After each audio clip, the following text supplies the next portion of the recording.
It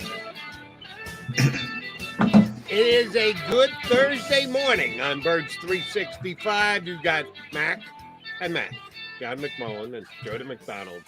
And oh, by the way, today I've done a whole bunch of double Mac Attack days, but that would be just a reference to me doing two shows on the air. Oh, we've got a double Mac Attack day today. Because thank you for tuning in to the early edition of Birds 365. There will be a later edition of Birds 365 today. Both yours truly and John McMullen will be out live at Screwballs on Beadler Road in King of Prussia later today. Live taping of a Birds 365 show. We'll probably start the taping around 6:15. So come on out. I've been to Screwballs before. Have you been to Screwballs before, J-Mac? I have never been to Screwballs before. I've done many remotes, but never Screwballs. So we're looking forward to it. Good spot. Good eats. Get out there a little early. We'll grab a bite before we actually start taping. Well, I'm going to have to. You know, you got to South Jersey. You know, you're coming the same way. That's swimming upstream. We're salmon, Jody. A little bit, depending on. Now I've done it in like record time, but I've also done it over the course of hours. It's probably about 20 some odd hours, 20 some odd miles from my house, and it's taken hours. You never know what you're going to face on the Schuylkill Expressway. Hopefully, no massive traffic today. But I'm very much looking forward to hanging with you a little later tonight. But we got a show to do now for the next 2 hours here on the JAKIB Media YouTube channel. What did you do with your off day yesterday, McMullen? Pretty much what I said. And now I feel bad because I'm thinking you texted me early about NXT and I forgot to get back to you. But I was just writing all day, you know, I was trying to catch up and do some different things. And, you know, you get into the grind of the season. We talk about coaches and, you know, how much they work. And, man, it flies by. It really does, because you're always doing something. Every day you got to do something. You know, it's nice to take a breath. Yeah, I'm glad if you got a breath in yesterday. You should have watched NXT, as I told you, because it was a really good ending. I can't believe Johnny Gargano's going to step away. And I've not always been the biggest NXT fan. I didn't jump immediately to it when they developed it and the like. The last couple of years, I've been a Tuesday night devotee, but he's been there since day one, right? Pretty much, not day one. I mean, they started really. I'm the exact opposite. I used to love NXT. Now I can't watch it because Vince McMahon stepped in and ruined it. And, it's just a terrible show right now. But I read about Johnny Gargano. Sounds to me, and I have no idea. Sounds to me like he's going to have a kid soon. Sounds to me he's taking some time off and. He's going to come back because they did an angle, I guess. So it's typically his contract is ending. So that's one of those things. It's a bigger deal now because of AEW. We're getting off into the early wrestling tangent. So, and Johnny Gargano, for anybody who doesn't know wrestling, is a great, great wrestler, but he's really small. So there's a limitation. Like Vince McMahon, you got to be 6'4", 270 to be a main eventer. Whereas Tony Khan, I advocate to anybody, Adam Cole, somebody like Johnny Gargano, look, go to AEW if they want you. But Tony can't pay everybody, you know, so he doesn't make as much money. So, you know, sometimes I think that's Vince's plan as well. Just flood the market and say, all right, go pay these guys. They're not difference makers. So I don't know. That's my conspiracy. My early conspiracy theory. Didn't mean to get off on an NXT tangent, but you reminded me that you didn't text me back there if I told you watch the end of NXT. So that's why I brought it up. All right, switching back to the Eagles, where size does matter too. Eagles are in the midst of the bye week. Everybody's got some downtime, and that's a good thing for their offensive line because damn if they haven't been carrying this football team. We like to talk about the quarterback. Gardner Minshew goes in, puts up the 100 and change quarterback rate, perfect in the first half. Jalen Hurts is doing things, running the football that we've never seen with an Eagle quarterback before, but his passing accuracy is a question mark. This is all legit questions for one reason only, the offensive line. They open up holes on the running game. The Eagles are in the midst of a run of running that they've never done before as an organization. And it's several different backs that are getting the job done. If there was one guy back there who was in the top 5 in the NFL rushing, we'd give him all the credit. Miles Sanders, Jordan Howard, Boston Scott, Kenny Gainwell. Doesn't matter who it is. They're all getting good game production, almost game in and game out. How is that? Because of the offensive line, because they're playing to the level that they're playing. And remember, they're playing without their 2 starting guards and have been for the great majority of the season. I think we're very good here at Birds 365 and giving Stoutland the credit that he deserves. But from time to time, we forget to just give the individual players credit. Right now, this Eagle offensive line, and I know how good it was when they went to the Super Bowl, John. I think it's playing on that par. I think it's playing on that level. We're seeing that kind of offensive line play right now in the Philadelphia Eagles. I agree. I think you can argue it's better. And I know that's a big statement, but if you think about the Super Bowl season, I think people forget, Jason Peters was still, this is at the end of his career, but was still a good player, but he got injured. It was, the torn ACL. So Halapoulivaati Vaitai was in there for basically the second half of the season. And he did a great job, yeoman work, all that kind of stuff, but he still was a young developing player who had some significant issues as well. And now you got Jordan Mailata, who we talked about a little bit yesterday when we're throwing out some grades. I mean, that guy's he's in the Pro Bowl conversation. In fact, at this point, I'd be stunned if he didn't make it. Look, the only reason I say, you have Trent Williams, who I say is historic, all-time, one of the best left tackles ever, is still playing at that kind of level with San Francisco. So he's not the best left tackle in football, but he's in the conversation to be the second best left tackle. Lane Johnson's Lane Johnson. Now, we know he had the issues with mental health and he wasn't there the whole time, but now he's ramping up to being what he typically is. And Jason Kelsey's still playing. And I'm saying it now. I said, people would ask me, is he a Hall of Fame player? I say, well, he needs a couple more years. He's a Hall of Fame player right now, period.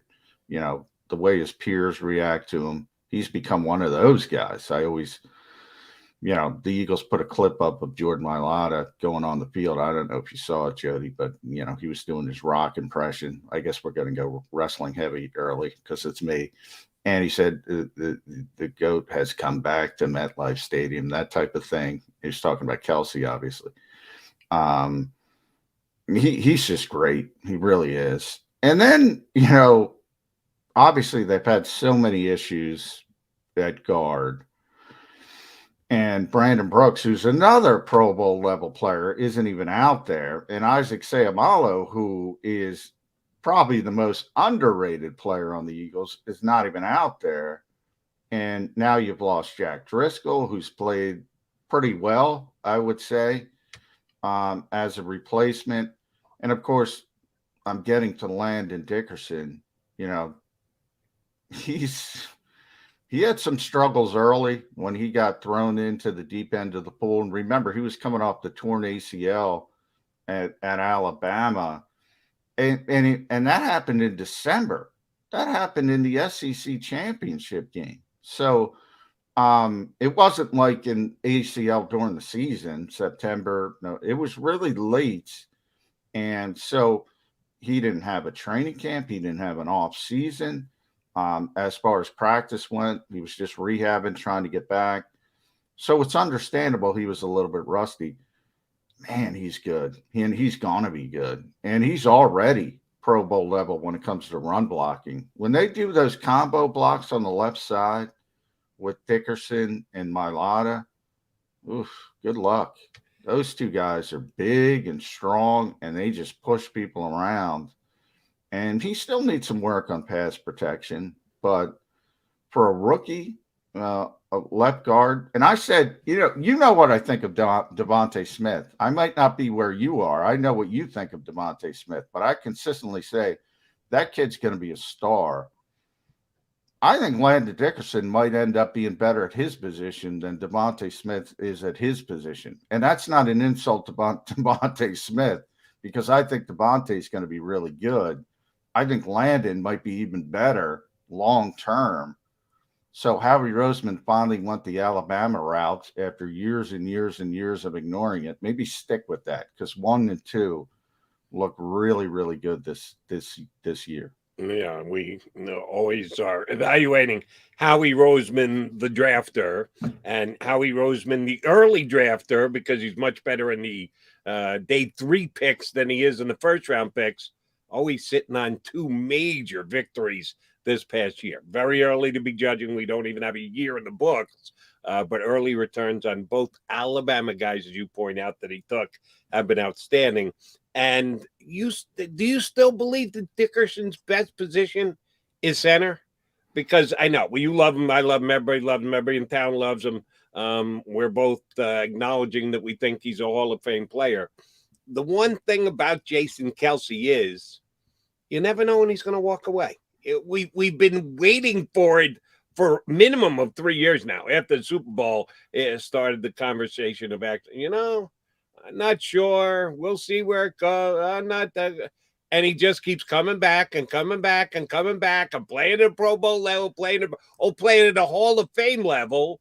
But it's kind of disconcerting when you're thinking about the future.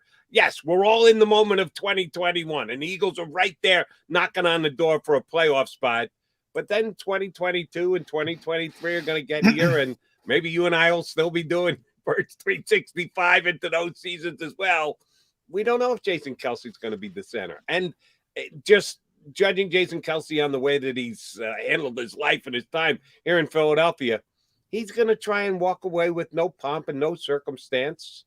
He's going to ask the Eagles to release a statement before all you guys who cover the team go nuts. When did Jason come? We have to be able to talk to Jason. We have to be able to see Jason, which, well, you should. But at some point, he's just going to walk away. Are they going to move Dickerson over to center? Because we may be 2 or 3 years into his Pro Bowl left guard level of play. Where's Dickerson going to end up playing more games for the Eagles, left guard or center? I think you have to answer the question of who is better long term. You want to get your top 5, because the Eagles have said for a lot of years that center is probably Isaac Seumalo's best position as well. And I know they rave about his intelligence, his smarts, and that I've heard Landon Dickerson compared to Ryan Jensen, the big Tampa Bay center, who's just this dominant, different type of center than Jason Kelsey, but dominant in his own right, big, nasty. So they have some options there. I've always said, knowing Stout for as long as I have, if you go way back to when the Eagles drafted Lane Johnson, I think people forget the original plan was Lane would start at right tackle, and then he'd move to be the left tackle when Jason Peters finally retired. He never retired and just kept going and going and going and going. And one day Stout showed up and said, you know what, Lane's so good at right tackle, I'm not moving him. And that could be a similar situation here with both players. In other words, he might say, Isaac is developed into such a good left guard in this league, I'm not moving him. Or Landon really looks like he's going to be a star left guard, I'm not moving him, and he moves the other. I think that's the question. One of those 2 guys will be playing center if Jason Kelsey moves on. The question is, who would you rather have? Just what is the duo? What is the 10th? They're both going to play. It's just where are they going to play? And ultimately, I think because of his understanding of the game, and because they've seen Mailata and Dickerson together for this extended period, I think Isaac would play center if Jason were to walk away after this season. And by the way, real quick about Jason walking away, he joked around about this, but he was serious. He said the only reason he's playing is the cafeteria at the NovaCare complex, which I can confirm is phenomenal, even though we're no longer allowed in there. Guys, come on, let us back. But and the locker room.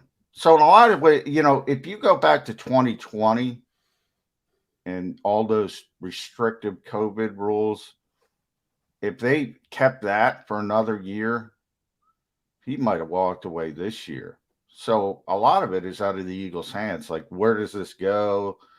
Is it going to keep going in a positive direction? Because you see around it, some places it's going in a negative direction.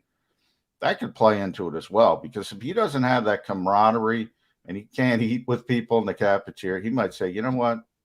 He's married. He's got his kids. Just get out of here. Let me hold your feet to the fire here a little bit. And again, this year is a prime and perfect example of the best laid plans. We all think it's this easy. Just you figure out your starting five on your offensive line. You put them in the positions that you think they're best suited for, playing with all the other guys, and then you let them go. Oh, here come injuries. Here comes COVID. Here comes issues. So you've got to be able to be flexible and move around and insert guys coming in off the bench. So even though I know this is an imperfect question, as an old school across the board, who are going to be your five starters? Assuming Brandon Brooks is not back, but assuming everyone else is, what is the Eagle offensive line going to look like if all are healthy and ready to go week 1 in 2022? Well, if Kelsey's back, obviously it becomes easier. It's Mailata, it's Dickerson. It's Mailata, it's Seumalo, it's Kelsey, it's Dickerson, and it's Johnson from left to right. Right, but didn't you just tell me that Dickerson and Mailata have looked so phenomenal together that you might not want to mess with that left side? You're telling me Dickerson would move to the right side more so than Seumalo? Yeah, I think he would, because I think, that's one of the things. And maybe you're right. You shouldn't pay such deference to a veteran. But the Eagles, and I've always said this, man, for some reason, because the Eagles have so many good offensive linemen, people, a lot of fans look at Isaac and say, he's not that good. Jeff Stoutland loves Isaac Sam. I mean, he loves him to death. I've said it numerous times on the show. He's going to pay deference to that guy. And if it doesn't work out for some reason, but I think it will, because you have the same philosophy on the right side. I mean, you have Dickerson and Johnson. It's just, it's going to be the same thing. It's going to be the same dominance, just maybe a little bit more right-handed than left-handed. They have so much respect and Stout has so much respect for Isaac Seumalo. I don't think they'd move him. I could be wrong, but that's the way I think he'd go. And remember, that's the way it was early this season until Isaac got hurt and Landon was playing right guard. And then he moved to left guard.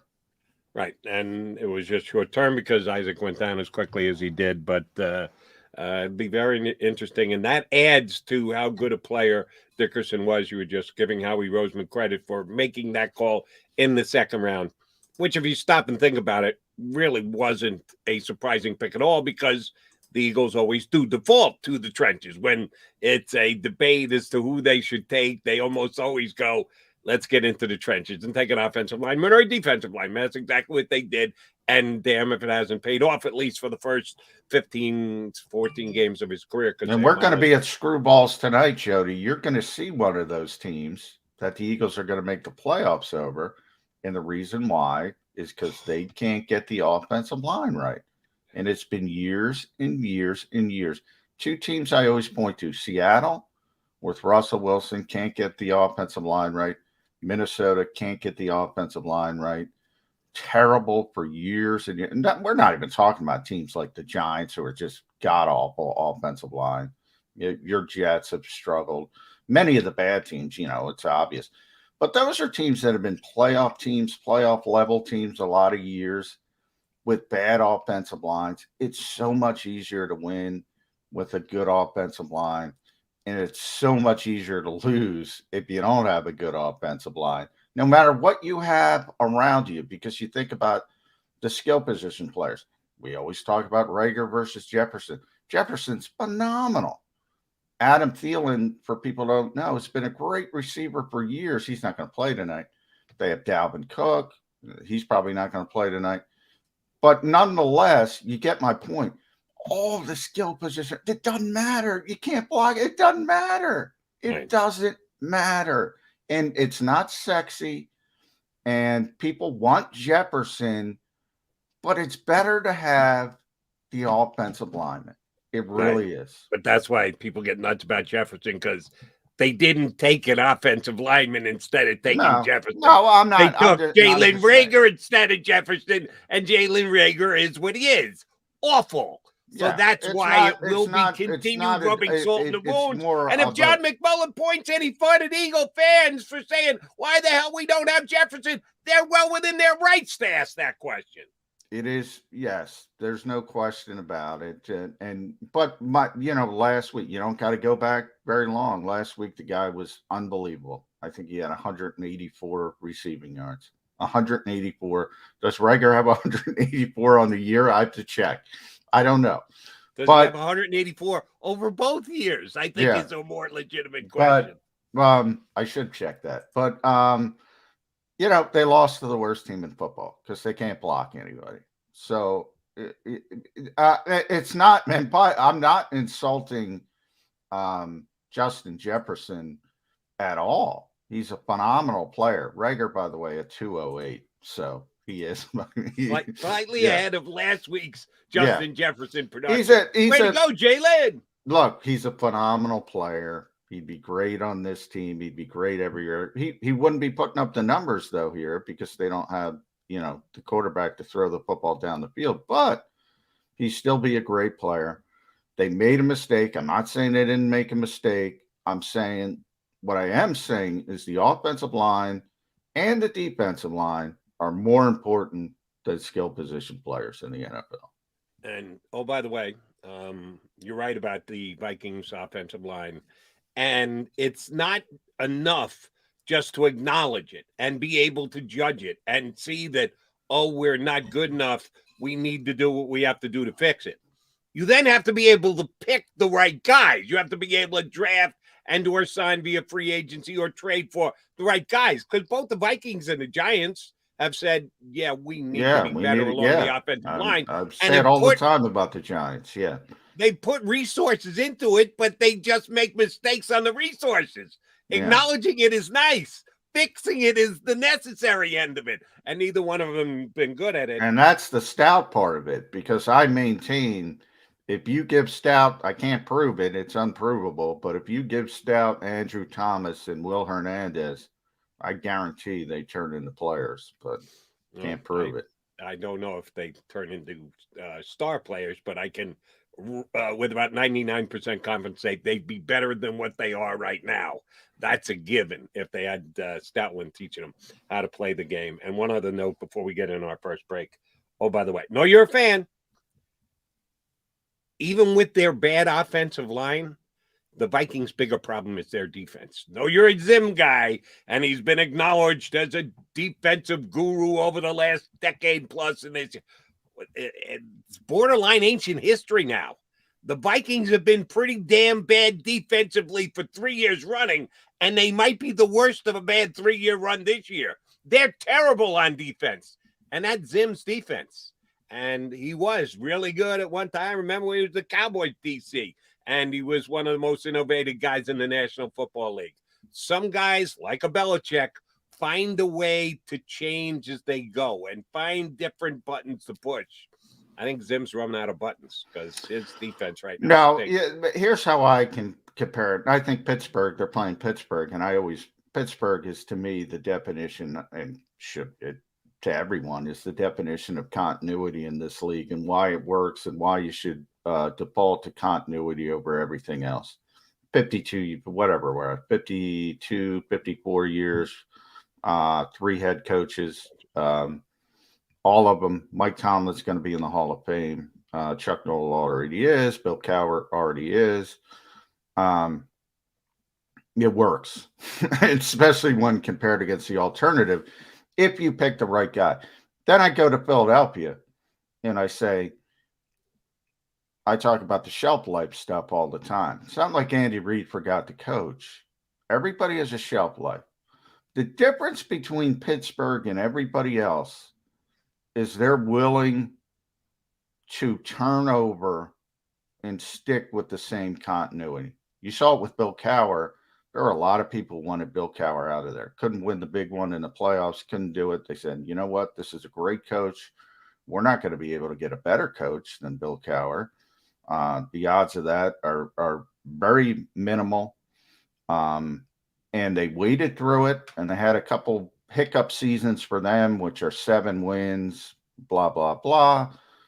Ultimately wins the Super Bowl. Everybody's happy, rides off into the sunset. You start it all over again. And now they're going through the same thing with Mike Tomlin because those people have such a high standard. You know, being one game over 500 isn't good enough. And they start saying the same thing about Mike Tomlin. Well, they're going to fight through it, and they're going to make the right decision. If the Eagles would have done that with Andy Reid, guess what? Andy Reid would have been a great coach here for another run. Once they turned it over from a personnel standpoint, because people do stop listening to head coaches. That's what's going on in Minnesota. So the question is, you know, those people have stopped listening. Now, injuries are part of it as well. And that's Rick Spielman's deal. You know, you lose Danielle Hunter. He's out for the season last year. He got hurt again this year. Everson Griffin is having the mental health issues. Last week when they lost the Lions, they didn't have Anthony Barr. They didn't have Eric Kendricks. Patrick Peterson was on the COVID list.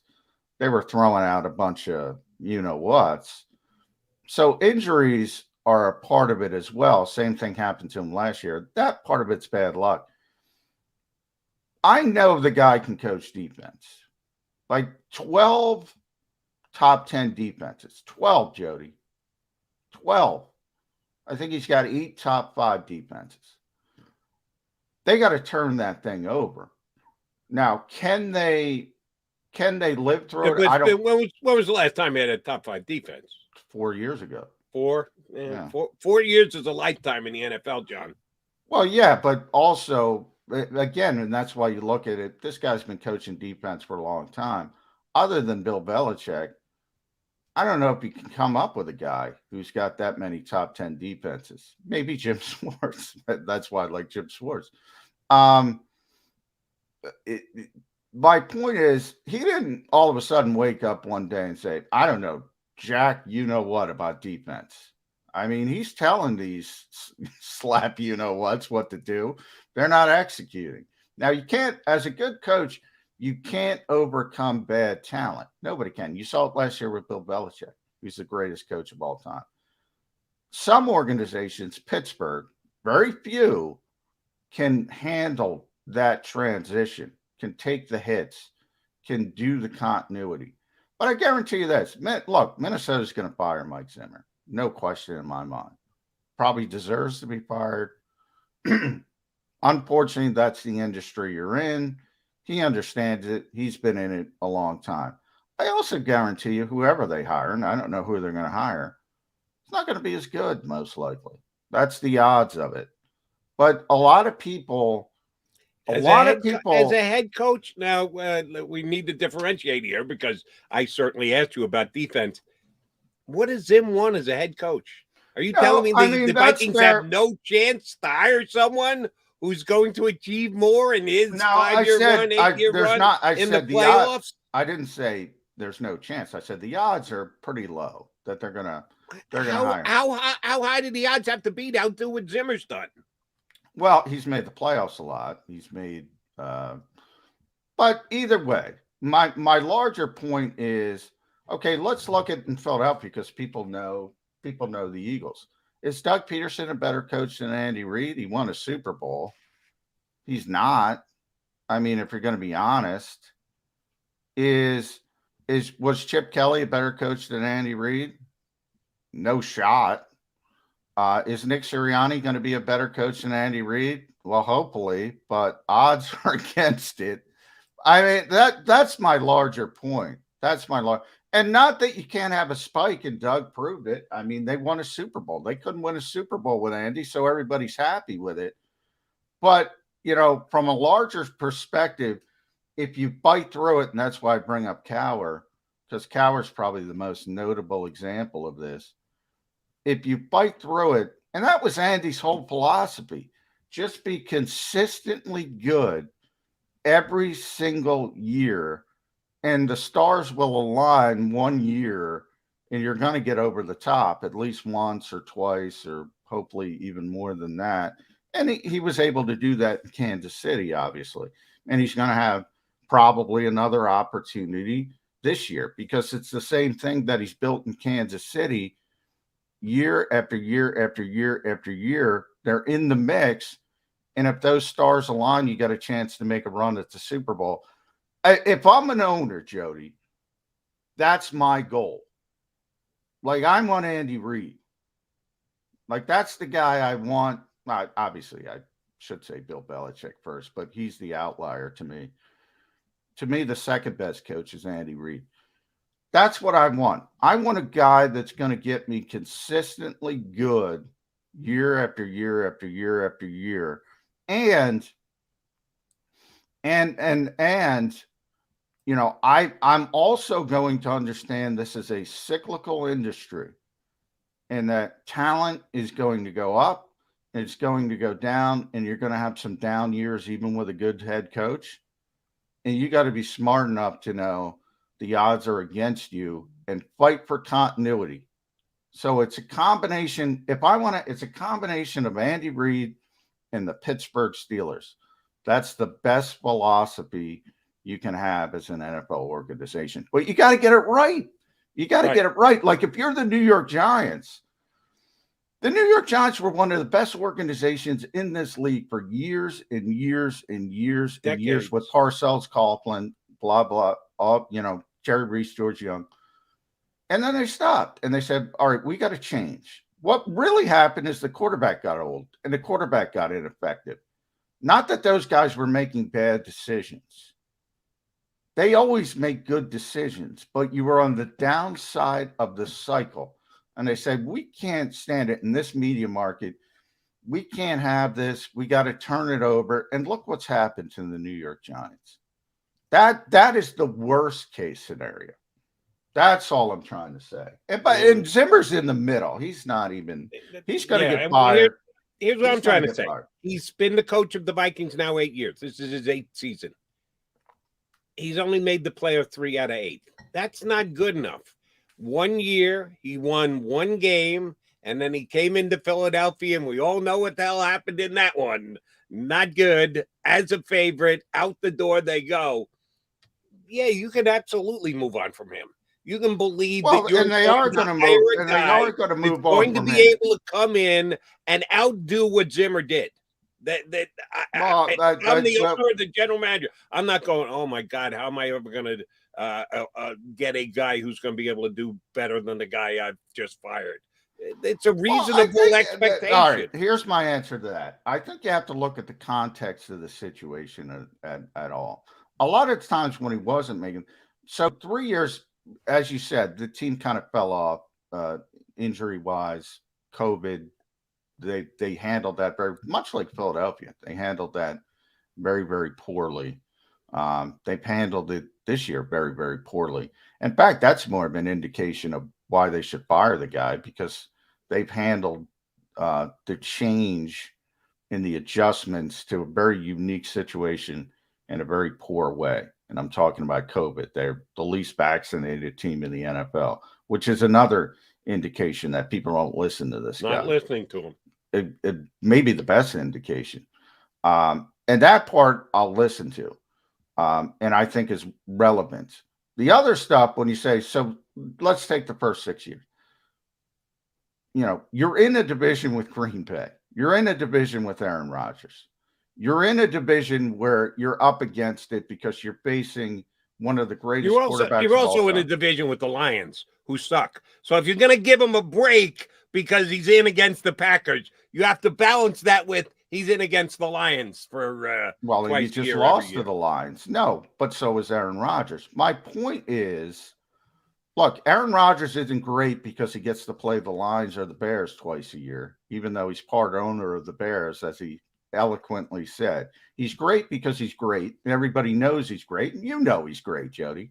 And if he were in the NFC East and you've gone through it as a fan in the AFC East. Maybe even a better indication. Look, Tom Brady was in that division for 2 decades, and everybody else was shit out of luck, basically. And look, Minnesota was able to compete where the other teams weren't able to compete.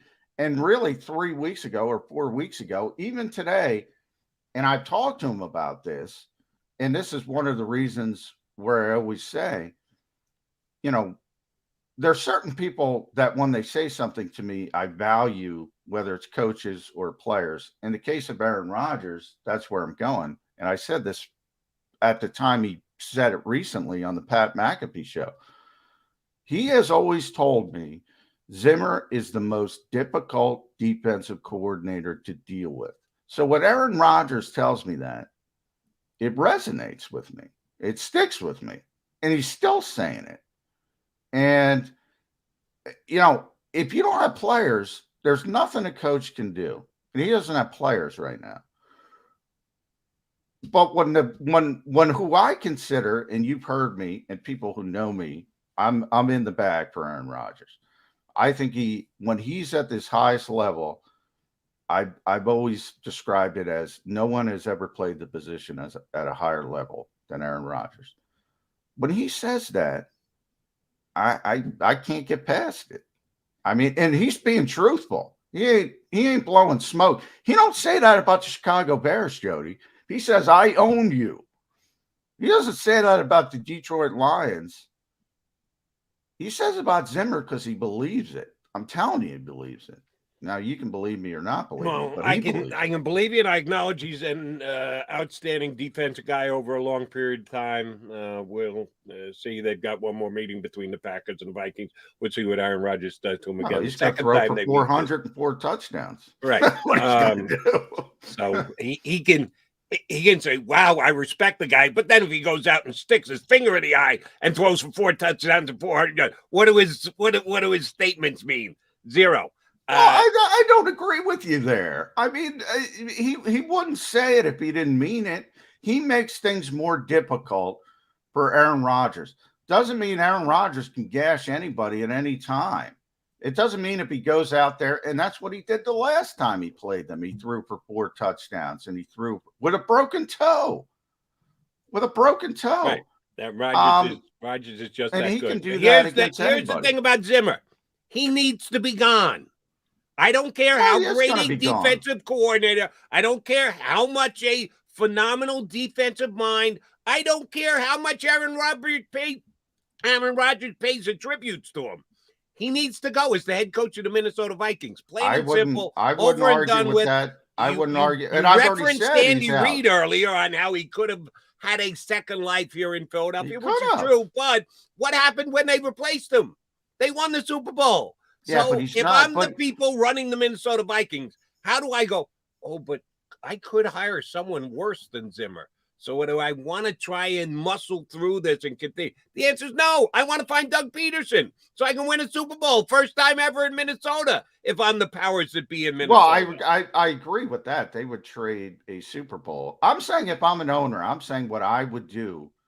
And I think you would agree with me. Take the names out of it. And just go Pittsburgh, continuity.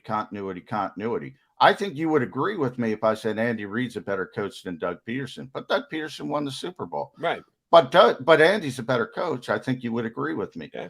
I think you would agree with me when I say Andy Reid's a better coach than Chip Kelly. I think you would agree with me when I would say Andy Reid is a better coach than Nick Sirianni. I think you would agree with me that Andy Reid is going to be a better coach than the next 5 Eagles head coaches after that. That's my larger point. Now, Mike Zimmer's not that guy. Right. Here's my larger point. Mike Zimmer is not Andy Reid. No. But Andy Reid didn't win the Super Bowl. Mike Zimmer isn't Mike Tomlin. Mike Zimmer isn't Bill Cowher. Mike Zimmer isn't now I'm losing Steelers coach who had the steel curtain defense. Why am I not able to think? Chuck Noll. He's none of those guys. No, so I agree. Making comparisons to guys in situations that Mike Zimmer doesn't equate to. He doesn't even come close to. I agree with all of that. But, you know, if you look around this league, at the Joe Judges of the world and the Adam Gases of the world and the Pat Shermers of the world. I'm picking on the New York Giants and the Ben McAdoo's of the world and the 19 coaches in 21 years in Cleveland and all the Atlanta Falcons coaches and the Bobby Petrinos of the world. I think people don't realize how many guys of these are not prepared for these jobs at all. And that's the point. Take away the names. When you believe that you have a good coach, and I don't necessarily believe Minnesota believes that, but when you do believe it, like you're the New York Giants and Tom Coughlin's, I don't know, what was he at the time, Jody? 70? I don't give a crap. I'm not firing Tom Coughlin. I'm not doing it. Now, if he wants to retire, I'm not firing Jerry Reese as a GM. Yeah, but you just said it was time to move on from Andy Reid, right? No, I said everybody has a shelf life, and you can either. So you don't think Coughlin reached his shelf life in New York? No, I do. That to me, there's two, and that's why I bring up Cowher. That's where I think that, like, you got to fight through. You got to turn over the talent, and then the coach will work again. So you got to be able to fight through. You got to understand as an owner, this sport is cyclical. It doesn't matter who you have. You could have Bill Belichick. You can have Andy Reid. You're going to have bad seasons because it's cyclical and you can't overcome bad talent.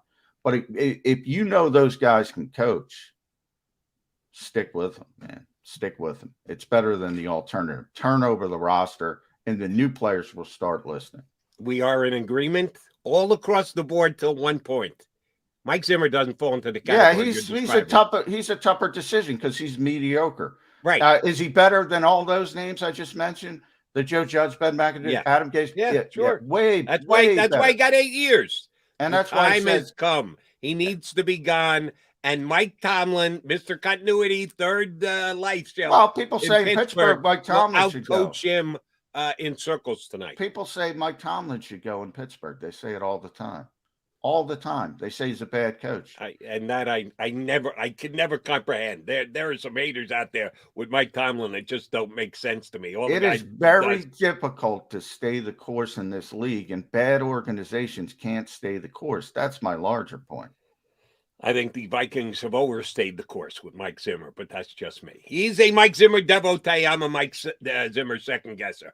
And we'll be live at Screwballs tonight, leading into the Thursday night game. You want to come out, join us, live taping tonight, Be La Road King of Prussia at Screwballs. And Mike Zimmer's going to get killed, so I'm not going to look good, Joe. Sorry about that, Mac Man. We'll be there tonight taping, but we're here on Birds 365 right now. That's the longest opening segment we've ever done. 40 Yeah, we got to get to a break. Yeah, and we got to get back to the Eagles. That would be nice. Rob Maaddi from the Associated Press is going to join us a little bit later. Coming back here on Birds 365.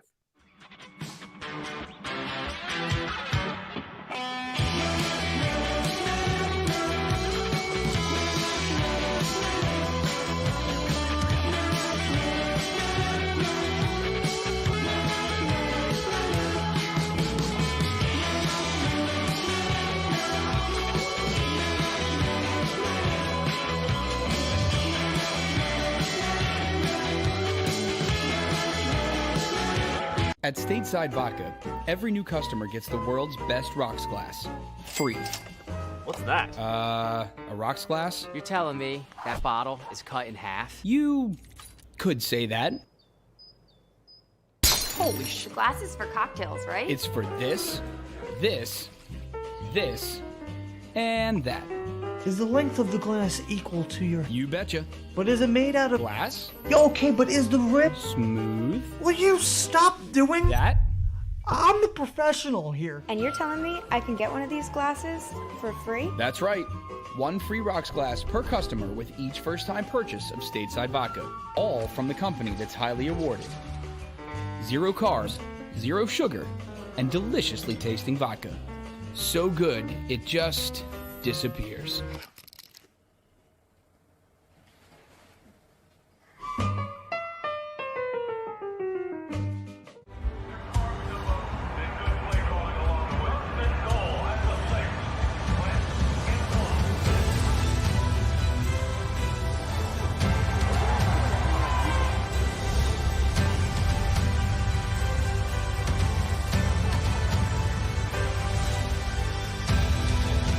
field of life, First Trust Bank is there for you. Champions on three. 1, 2, 3. Because Philadelphia dreams deserve a Philadelphia bank. When it comes to the fight against insurance companies, large corporations, and the healthcare industry, injured victims are always the underdog. But that doesn't worry us. At Mess & Associates, we're an injury law firm from Philadelphia, and we come to fight. Our clients know that they've got representation with a chip on its shoulder, and it's the same chip that makes Philly the toughest city in the country. Call 215-568-3500 or visit us online at messalaw.com. Mess & Associates, the toughest injury firm in Philadelphia. Go for the midnight dares. Go for the game. Go for the hits. Go for the fans. Go for the win. Go to Ocean Casino Resort. Book your trip at theoceanac.com.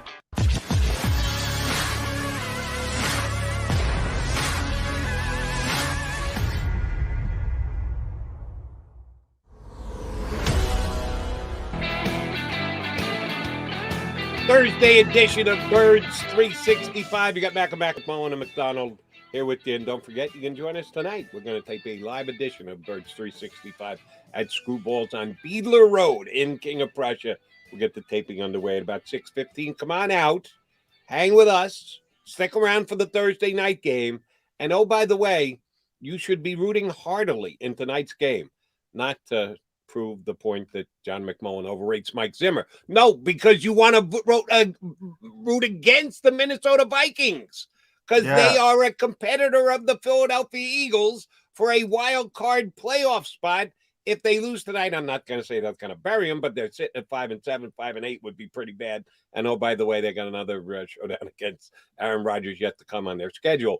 But yeah, you want to absolutely be rooting against the Vikings tonight.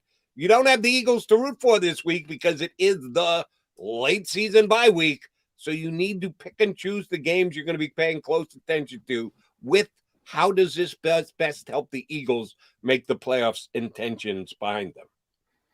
Yeah, no question. And you don't have to worry about that team. They're cooked, as you mentioned. They are going to fire. I'm not arguing with you there. They are going to fire the head coach. It's essentially over.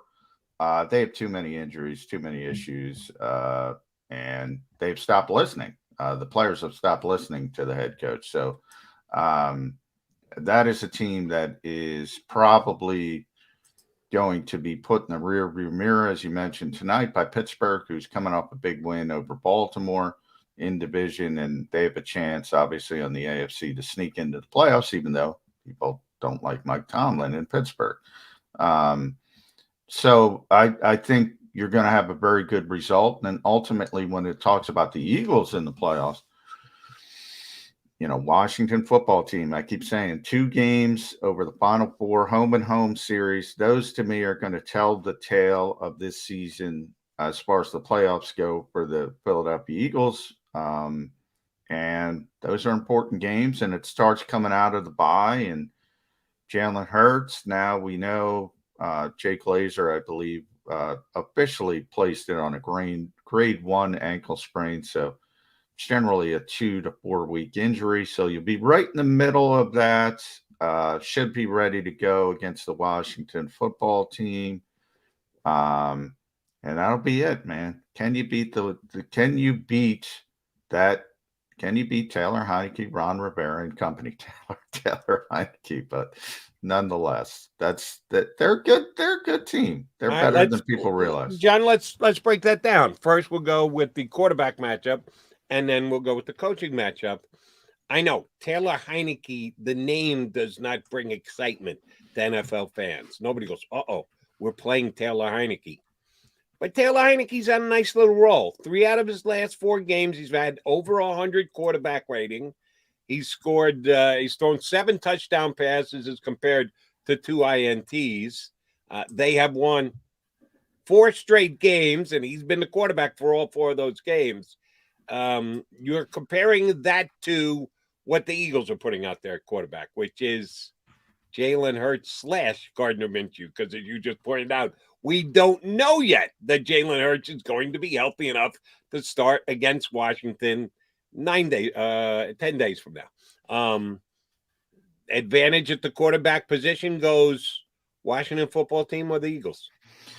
It's a good question. I mean, I think with a healthy Jalen Hurts, it would lean towards the Eagles. But as you mentioned, Heineke's kind of an interesting, very similar playing style to Gardner Minshew. That same type of quarterback. It's going to be intermediate range stuff he can excel at. He's got sort of functional mobility. It's not going to gash you running the football that much, but he can move around and extend things, and he's looking to throw the ball. So very similar type players, I would say, when you look at from a style standpoint, when you look at Gardner Minshew and Taylor Heineke. So maybe people can get a better indication from that.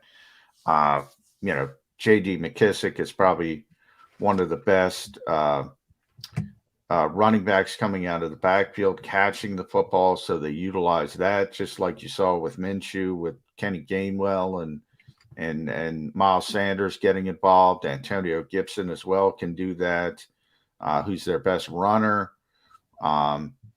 So, maybe the Eagles have a little advantage because they have that type of quarterback. But he's playing well. I mean, 68% completion, essentially. And that's, again, a lot of them intermediate to short throws. But he's been pretty effective. And he's better than people think he is how I would describe Taylor Heineke. Exactly the same way I look at Taylor Heineke. Better than people think he is, and he hasn't gotten enough credit. But you're comping him to Gardner Minshew is accurate and fair.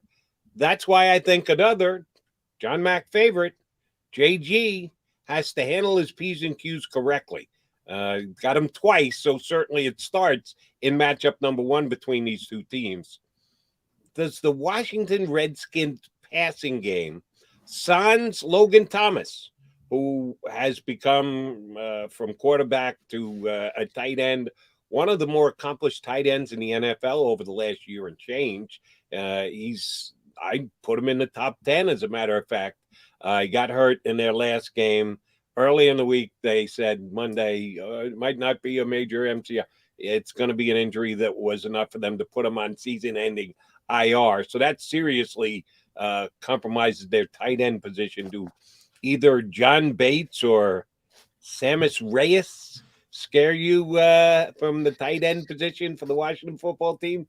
Either of these next two games? Jay? No, not they're hurt. But the one thing is Logan, and by the way, Logan is kind of what the Eagles want Tyree Jackson to become. That's sort of was a great quarterback in college, Virginia Tech, and made the transition, and ultimately, as you mentioned, turned into, I think, one of the better tight ends in football. But they've been playing without him for a long time. He had been out, came back, and then he got hurt again. So I think he's only played 5 or 6 games this year total.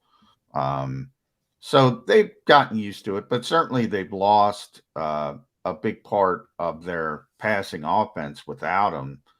And right now it comes down more to the backs. Obviously, Terry McLaurin is their best receiver. And then it's about the backs and more of Gibson and McKissick out of the backfield. They have Adam Humphries, who's a pretty good slot receiver. And then I don't know where Ricky Seals-Jones is. He's probably, he's been hurt too. I have to see if he's going to be able to play. He's at least competent, I guess, as a tight end. Otherwise, I don't even think the tight ends are getting involved, to be honest. Right. John Bates has 13 catches in 12 games. Not a guy who's going to strike fear into the hearts of defensive coordinators. But here's the deal. You know that JG likes the zone defense. And a properly placed zone defense can do a good job of at least slowing down backs out of the backfield, catching the ball better than potential man-to-man matchups. but their wide receiver / tight ends are so defensible, at least my opinion. You throw Slay on their top guy, and I think he does a good enough job of shutting them down. That gives you the ability to maybe add an extra guy, bring an extra guy, be an aggressive defense, put Taylor Heineke on his back. Is this going to be we're playing zone and I don't care what anybody else says week for JG? Or is it going to be, this team is limited enough that I can actually put the fear of getting beat in the back of my head away and say, let's add an extra guy to the rush? Which way is it going to play out for Mr. Gannon this week? Yeah, I don't think it's about that as much as, look, if it's 3rd and long, he's going to bring people. If it's not, he's not. So I think it more has to do with how the Eagles play on 1st and 2nd down. And that's why probably the backs coming out of the backfield. And Gibson is probably, I would say he's one of the more underrated running backs in the league as far as a complete skill set, because he can run the football, he can catch it out of the backfield. And as I mentioned, McKissick's one of those guys who's really good catching the football out of the backfield. If they're in 3rd and 3 and 3rd and 2, he's not blitzing. I mean, people should have figured that out by now. He's not bringing people. If they're 3rd and 8, if they're behind the sticks, if it's 3rd and 12, yeah, he's going to bring the occasional guy, and he's going to try, worst case scenario, make the quarterback. And that's, by the way, Taylor Heineke's the type of quarterback where he's going to throw it underneath the sticks. He's going to throw it in front of the sticks on 3rd and 12. He's not going to try to Aaron Rodgers you down the field. He's going to get the ball out quickly, and then you tackle, rally tackle, all that stuff. So I think it's a good matchup for the Eagles as a whole, but they need to be effective on 1st and 2nd downs. And if they get him in 3rd and long, he'll do some different things. But I mean, he's honest about that. I mean, what you do on 3rd down is affected by what you do on 1st and 2nd down. That's very true. All right. Certainly Devonta Smith is the leading target guy for the Philadelphia Eagles. Terry McLaurin is the leading target guy for the Redskins, and you just mentioned that they're comparable at the quarterback position. What do you think the difference is in targets between Smith and McLaurin? Oh, I don't think they're comparable at style of play, but yeah, I mean, McLaurin's got to have much more. I think they're comparable. I think Gardner and Taylor are comparable from a stylistic standpoint. Obviously, Jalen and Taylor are different types of players, and the Eagles, they don't throw the football a lot when Jalen is out there. And when they do throw it, it's generally to Devontae or Dallas Goedert, but they don't throw the football a lot, at least when they shifted, obviously, from really the Las Vegas game on. And I expect that to continue. I certainly expect it to continue if he's out there with a bulky ankle that's not completely 100%. I don't think they're all of a sudden going to go out and say, hey, we're going to just throw the football all over the lot, unless they're down by, 2 touchdowns late, then you got to throw the football. But I don't think that's going to be the plan going in. But yeah, I mean, Terry McLaurin, I don't have it in front of me. I assume you have it. I assume. Yeah, I do. How about 103 targets this year? 103. That's got to be top 10 in the National Football League.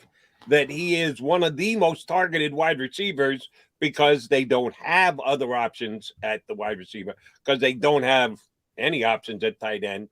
And you have to not throw it to J.D. McKissick. Who else are they going to throw it to? That's why I'd put big play Slay on him, say follow him all over the field. This is your responsibility, big guy.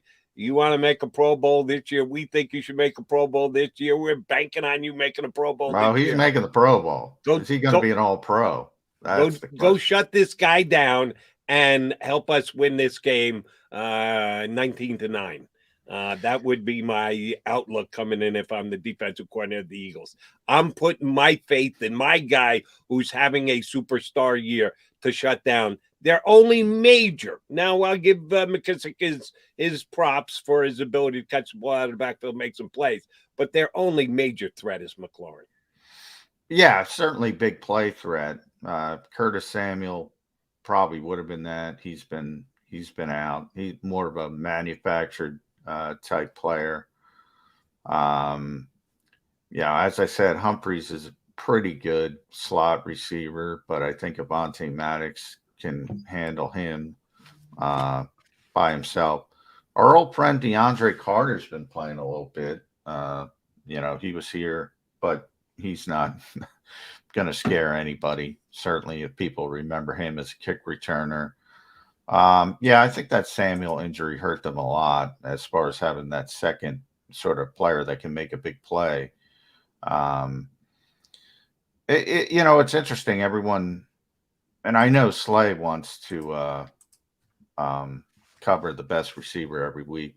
I am interested. Belichick a lot of times. I thought JG was going to roll this out at some point and just say, I'm going to put Slay on the second best receiver, whoever the case would be, and just completely shut him down and then bracket the top receiver. That's like a Belichick trick. Like everybody's like, oh, top corner should cover top receiver. Belichick always a little bit ahead of the game. He's like, you know what? No, I'm going to completely take away one side of the field with my guy.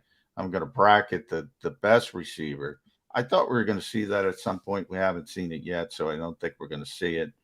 I expect Slay to cover Terry McLaurin. I expect him to do a good job, and that's why I think the bigger aspects of this game are going to be how do they handle McKissick and Antonio Gibson, and do they tackle well? Because if they don't tackle well, that's where they're going to get beat. Big key in the game. I want you to look this up for me, JM. We got to take another break. We'll come back. We got Rob Maaddi joining us in less than 20 minutes from now.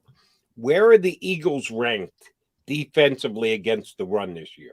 Just specifically against the run. Not overall, not points allowed. Defensive yardage, where do they rank in the NFL against the run this year? Because this may come down to a game where the team that best stops the other team's running game walks away with a victory. He's John McMullen. I'm Jody McDonald. You're looking at Birds 365 here on the JAKIB Media YouTube channel.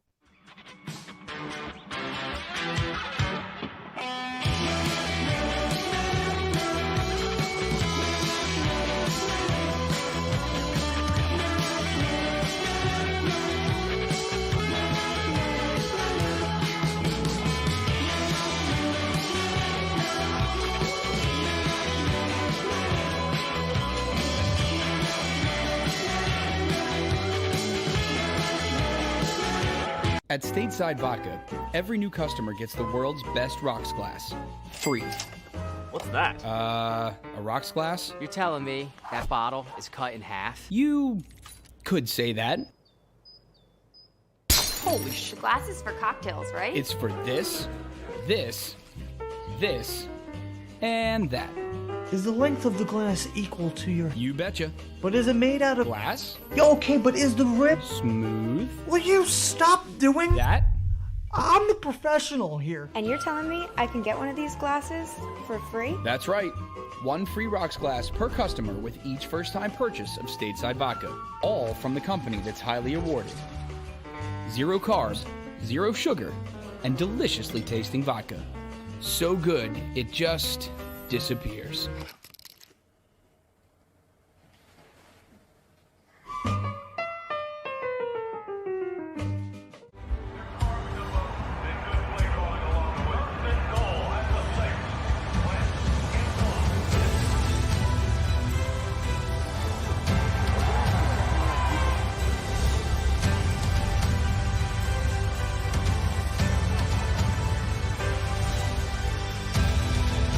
Field of life, First Trust Bank is there for you.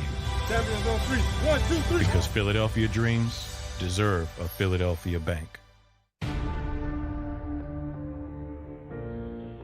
When it comes to the fight against insurance companies, large corporations, and the healthcare industry, injured victims are always the underdog. But that doesn't worry us. At Messa & Associates, we're an injury law firm from Philadelphia, and we come to fight. Our clients know that they've got representation with a chip on its shoulder, and it's the same chip that makes Philly the toughest city in the country. Call 215-568-3500 or visit us online at messalaw.com. Messa & Associates, the toughest injury firm in Philadelphia. Go for the midnight dares. Go for the game. Go for the hits. Go for the fans. Go for the win. Go to Ocean Casino Resort. Book your trip at theoceanac.com.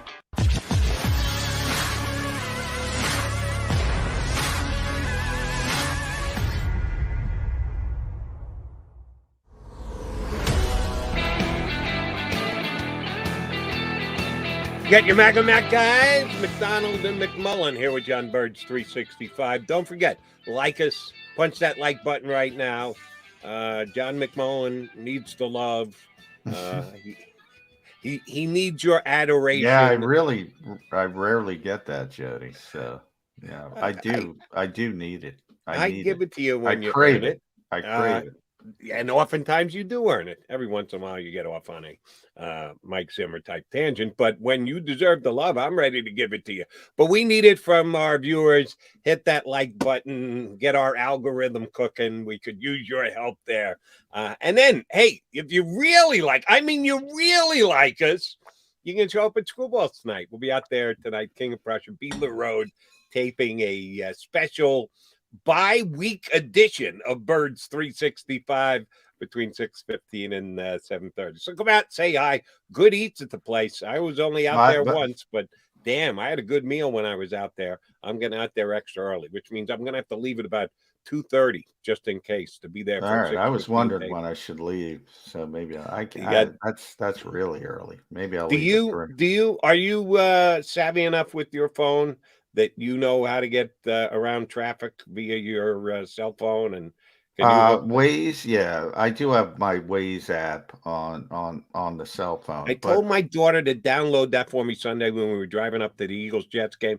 She never did, and I'd probably drive off the Schuylkill Expressway. Give me your phone. I'll download it for you. Okay, I'll set up the Waze. You do that for me tonight when we get to Screwballs. Yeah, it's helpful. It is helpful. But I usually just use the GPS in the car, and then I'm like, oh, screw it. Yeah. So we will be out at Screwballs tonight. Hope to see you there. All right, JM, where do the Philadelphia Eagles rank in yards allowed per game? What is their defensive ranking specifically against the run so far this season? 13th, 109.4 yards a game. Not bad. They're 11th in total defense. So they're 13th in rushing defense. It's interesting, Washington is number 3 in rushing defense. It seems we've had a crush of that recently with the Eagles' top-ranked rushing offense against good rushing defenses. So we're going to have another example of that. But the Eagles have been solid against the run overall. Because I think Antonio Gibson is one of the more underrated backs in the National Football League. I'm not saying he's one of the best backs. I'm saying he's one of the more underrated backs because whoever mentions Antonio Gibson when you talk about one of the best 3, 5, 10 rushers. No, nobody. Nobody ever does. Nobody ever mentions this guy, and he is a legit top 10 running back in the league, depending on what metric you want to use to determine. I dare say, do I create more hate? He's better than the Eagles' best running back. Well, I'm a Miles guy, so I'm not ready to go there just yet. But here's one thing where he dwarfs Miles Sanders. More well-rounded. How's that? More well-rounded running. Well, I don't even know that, but here's a key. How many times has Miles made it into the end zone this year? 0. That would be zippity-doo-dah. 7 touchdowns for Antonio Gibson. 7. 5 on the ground, 2 through the air. And yes, they throw it to McKissick much more than they throw it to Antonio Gibson. I think he's only got 12 or 13 catches. 2 of them have been for scores. So the guy's got a nose for the end zone, which is something the Eagles are going to have to be able to shut down, because I don't know about you, J-Mac, and I know they've got to play a game yet. This is one of the downsides of the bye week, because just naturally, if you're an Eagle fan, Eagle follower, you want to start to concentrate on the next game. Well, the next game isn't for 10 days. And, oh, by the way, the team you have to play has to play a game in between now and when they have to play you. So to try and start to figure out ahead of time is kind of putting the cart before the horse. But that's what we do as football fans. Yeah, Antonio Gibson throws a little fear into me for the upcoming game. He's a good player. He's a very unique player, too. Obviously, the way we played in college. He does it. He catches it a little bit more. McKissick is so good. It's tough to get him off the field on third downs as a receiver. But I think Gibson, I'm looking it up, 31 receptions. So he gets involved. He can catch the football as well. And it's one of those things where if they didn't have McKissick, he would probably be like a 60 catch guy, but the guy they have is so good at it. They just, and rightfully so. I think, you save a little bit of wear and tear on your top guy, and you have the great third down back as well. So I think they do the right thing offensively with the way they've set it up. And I agree. I think Gibson is one of the more underrated players in the NFL from a skill position standpoint. I really do. Maybe it's Washington. I don't know. I don't know why, but it's been a bad team for an extended period. And I guess a lot of people don't pay attention to him. East Coast, you would think, bigger markets and stuff like that. But I agree with you. I think he's a really, really underrated player. And, oh, by the way, I said, check out how many times this guy gets his nose in the end zone. He's got 7 touchdowns this year. I knew that he had a good season last year. I didn't know how good. I just looked it up. 11 touchdowns last year. Yeah, he's a good player. That's Antonio what I mean. It's Gibson one of those had things. 11 touchdowns last year. Yeah, my statement of he's got a nose from the end zone might be understated. Yeah, he's one of the best touchdown guys in the NFL. He's, and a lot of that is circumstance. I mean, he's the number one guy, and I say touchdowns are one of those things where you got to have an opportunity, right? I mean, and I brought up Barry but when Sanders. you get your opportunity, you got to be able to cash. Oh, and yeah, he does. no question about it. And I'm not downplaying. I think he's number one. If you're starting a game plan for the Washington football team, if you're JG, you're going to start with Gibson, I would think, even more than McLaurin, to be honest, because I think he's more important to what they do, especially with Taylor Heineke, a quarterback. I think that's where you start. I really do. And he's weird because he's a big guy. He's probably 230, and he's, coming out, he was a 4.4 guy. So, and he was at Memphis, he caught the ball more than he ran the ball. He was, and that was my concern about him coming out, was he would be one of those manufactured touch guys that you got to really work to get him the football, and people would forget about him, and he would turn into sort of, a really explosive guy, but wouldn't matter that much because you just can't game plan for him. No, they just put him in the backfield, and he's a good running back. And he used that size. It's what I argued with, Patterson back in the day. People should have made him a running back day one, and all of a sudden he's a running back in Atlanta, and he's great, but it's too far along in his career. That's what the Washington football team did well with Gibson. They decided on a position. We're going to make this guy a running back. He's 230 pounds. He can handle it, and he's handled it, and he's turned into a really good player. You remember who was the main running back to start the season? You're right, because at the beginning of the year, Antonio Gibson wasn't the guaranteed bell cow back for the Redskins. And you remember who was the other guy they were thinking could actually be their number one back last year in Washington?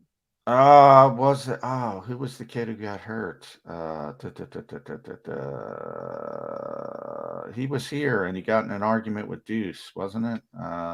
Why am I can't think of the name. Who was it, Jody? My memory was that they were actually considering having Peyton Barber as their lead. Oh, no, I was thinking I'll think of who I was thinking of. But yeah, Peyton Barber was a big part. I think he was a big part of their team last year. And last year, early, I think they went with more of a three-headed monster, and then Gibson kind of won the job. Yeah, that's what I mean. Peyton Barber, don't have the game log in front of me, but I bet you first month of the season, he got more carries than Antonio Gibson did. Gibson was just that much more productive, so they started to swing it, leaning toward Gibson. And by the end of the year, Gibson had achieved that bell cow status type back because he was just that good and getting touchdowns week after week after week. But yeah, last year at the beginning of the year, they thought Peyton. Yeah, and it was I mean, he was a rookie last year, and he was a rookie third-round pick, and he was a rookie third-round pick, and with no COVID rules and no off season and all that stuff. So it doesn't surprise me he started off slowly, but or they started him off slowly. Yeah, I think it was they didn't know what they had on their hands just yet. They found it out by trial and error. Yeah, I mean, give him the football. But I think he showed up and they saw, oh, he's 230. They knew, obviously. But I think, you know, when you have that type of guy and you say somebody who's used the way he was in college, you don't necessarily think he's a running back.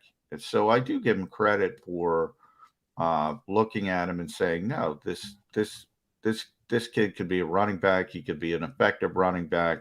And like I said, if I were Jonathan Gannon, I would be more worried about him than Terry McLaurin. Part of that is because they have Darius Slay, and I don't have to worry about Terry McLaurin as much as some other teams.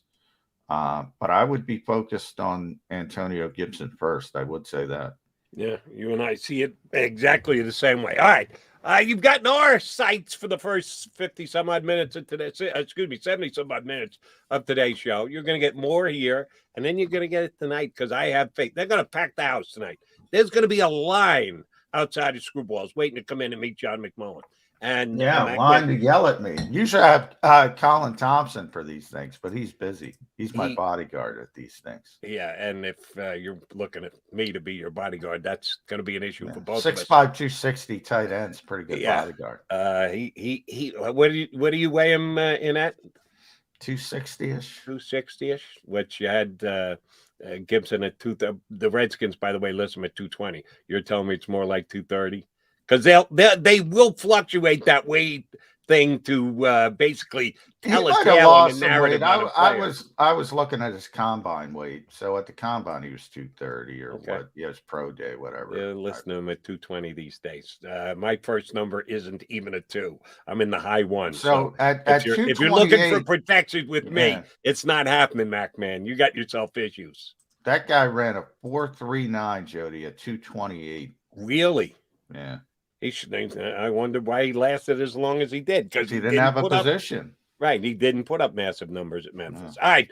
Mac guys here. We expect to be joined by our buddy Rob Maaddi from the Associated Press. He covers the entire National Football League. But he cheats. He always is on all the Eagles calls. He can't get away from the Eagles. Even though it's not his regular beat, he still loves his bird. So we'll talk Eagles and all things NFL with Rob Maaddi from the Associated Press. Next here on Birds 365.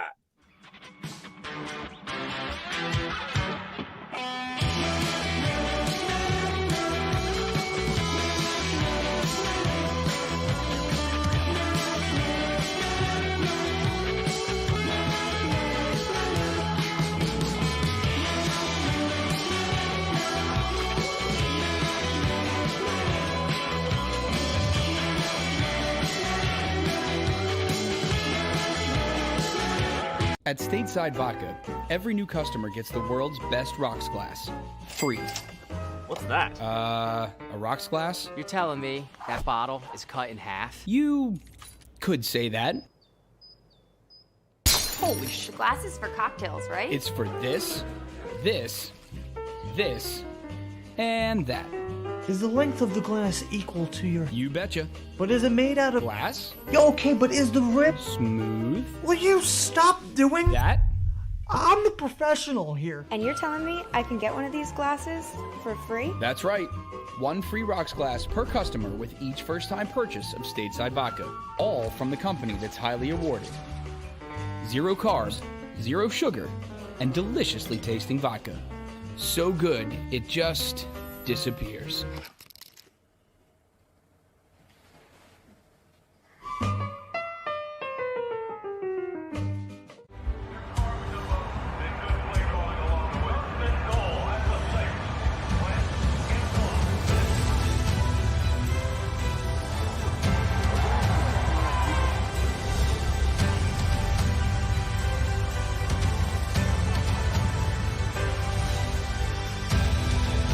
Field of life, First Trust Bank is there for you. Champions on 3. 1, 2, 3. Because Philadelphia dreams deserve a Philadelphia bank. When it comes to the fight against insurance companies, large corporations, and the healthcare industry, injured victims are always the underdog. But that doesn't worry us. At Messa & Associates, we're an injury law firm from Philadelphia, and we come to fight. Our clients know that they've got representation with a chip on its shoulder, and it's the same chip that makes Philly the toughest city in the country.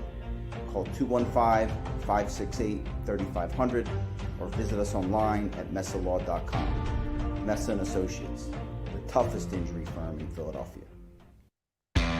Go for the midnight dares. Go for the game. Go for the hits. Go for the fans. Go for the win. Go to Ocean Casino Resort. Book your trip at theoceanac.com.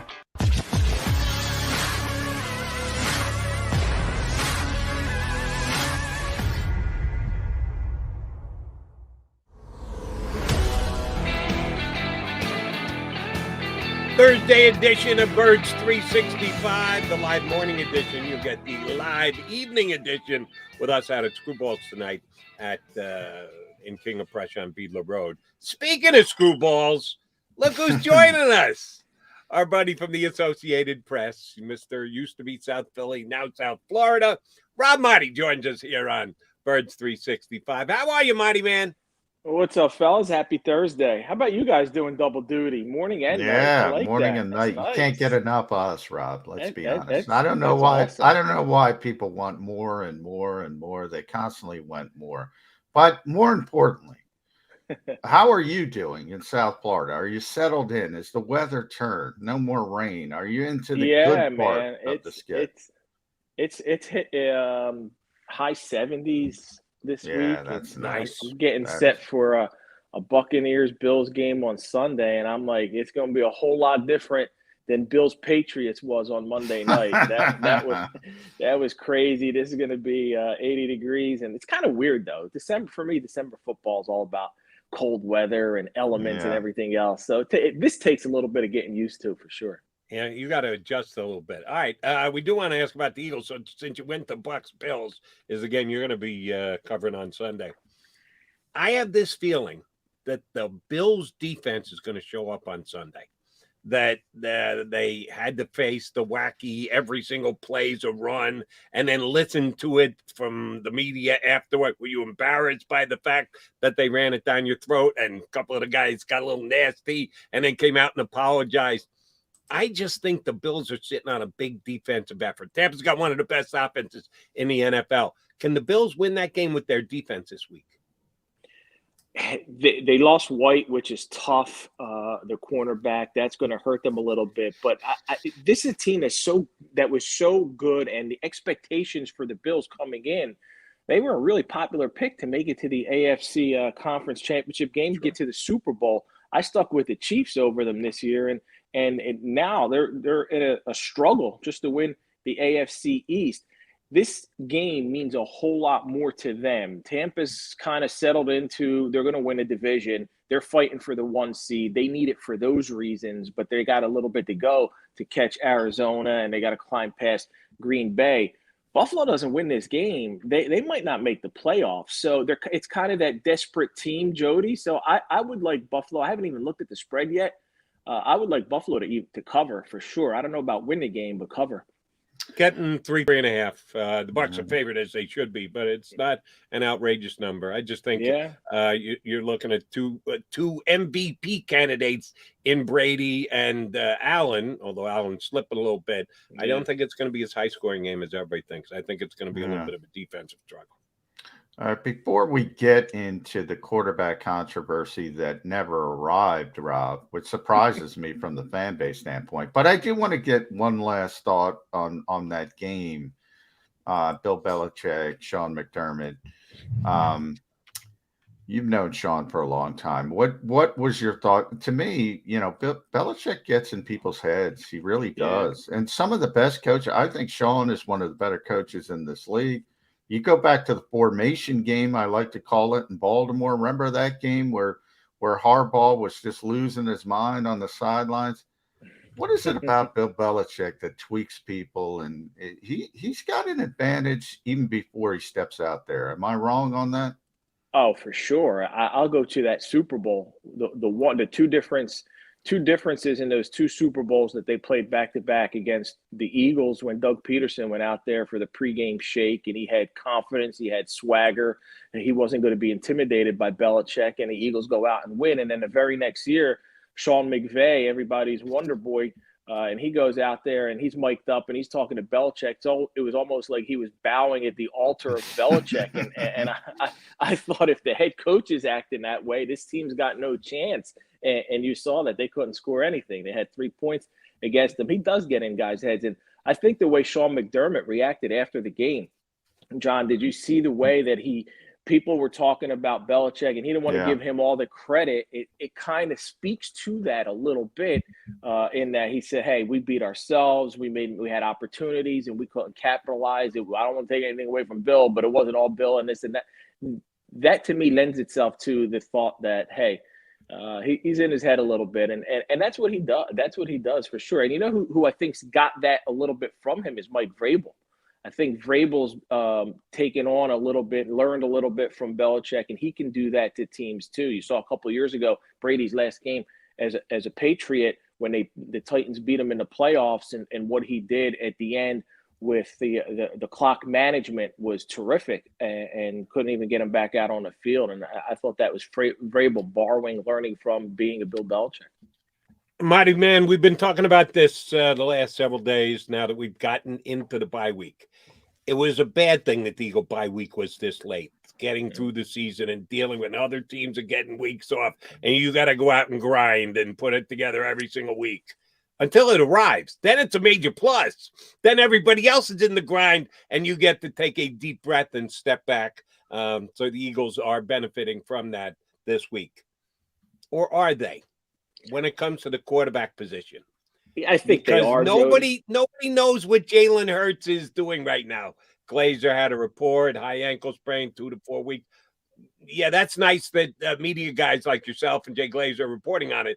It's better to be able to look your teammate in the eye and go, hey, how's the ankle? Hey, how's the ankle? Can you go? Where you at? Be able to see him move around the field. Nobody knows where Jalen Hurts is at this week because Jalen Hurts isn't with the Philadelphia Eagles. Is that a downside for the Eagles being on the bye this week? No, I think from that standpoint of them being on the bye, wouldn't Jalen's got to take care of that ankle? It's not like he's going to be off on a beach resort somewhere. I think he'd be getting treatment and making sure. In order to get him right, it helps that you're off this week. And another thing is you're getting ready for that stretch run. You're getting ready for Washington, New York, Washington, Dallas. And these are games you got to have in order to make the playoffs. And they're out there. And Washington's going to be beating up on Dallas, and Dallas is going to be beating up on Washington this Sunday. So that's a good thing for the Eagles. They get to relax, refresh. For the only for the only way to look at it is perhaps a negative would be from, hey, they won 4 out of their last 6. They're kind of riding high a little bit, and now they got to settle down, sit down, take a week off. So, yeah, that could be a negative. But from a get healthy standpoint, Jason Kelsey's been nicked up. That's going to help. Miles Sanders been nicked up. That's going to help. So I think it comes right now. It's coming at a good time because they need this for their bodies. All right, Rob, you're getting used to Central Florida, but obviously you didn't leave your memories of the Delaware Valley. You know what goes on in this area when you have a quarterback controversy. We know no one has had more success with backup quarterbacks over the years than the Eagles. I joked, if Maryland does crab cakes and football, as they said in Wedding Crashers, Philadelphia does cheesesteaks and quarterback controversy. Well, Gardner Minshew did his part. He had the highest passer rating for the Eagles since Nick Foles in the NFC Championship game. He was perfect by the NFL standards, 158.3 in the first half, and there's no quarterback controversy. What happened? Why not? I'm kind of proud of the Eagles fans for not so blowing this out. Yeah, not blowing this out of proportion. Gardner Minshew did what he's supposed to do. Backup quarterback, steps in against a bad football team, plays well, and guides the offense to a victory. And all of a sudden, people are understanding, realizing that, and I think that's a good thing. It's not his team right now. It's Jalen Hurts' team. If Jalen's not ready to go, they got a capable backup in Gardner Minshew, and we still got 4 games left to figure out more about Jalen Hurts, and I'm not sure we're going to know any more in the next 4 weeks than we do now, and I still think this can linger into the offseason. But the Eagles are in good shape with Gardner Minshew as a backup. They got him under control for next year. That's a good thing. If they need him to step in at any point during the season, he's shown that he can, and people aren't getting carried away because it was the New York Jets and it was a New York Jets defense. And that's just a horrible football team right now. And I give the fans credit. Shot accepted and acknowleded. They're a bad football. I've been saying it since Monday. Yeah, I said, I think I could have completed 9 of those 11 passes. He completed his first 11. And my skills are well in the friggin' rearview mirror. But the receivers were so open, anybody could have done it. Putting the quarterback aside for a second, opposition. The Washington football team is who the Eagles are going to have to play next. But you got to wait till they get through the Cowboys this weekend. I know that rooting interests are rooting interests, and we have no impact on the outcome of the game. If you're an Eagle fan, what are you looking for in the Washington football Dallas game on Sunday? What can you pick up? If you do have to root, which way are you rooting between Washington and Dallas?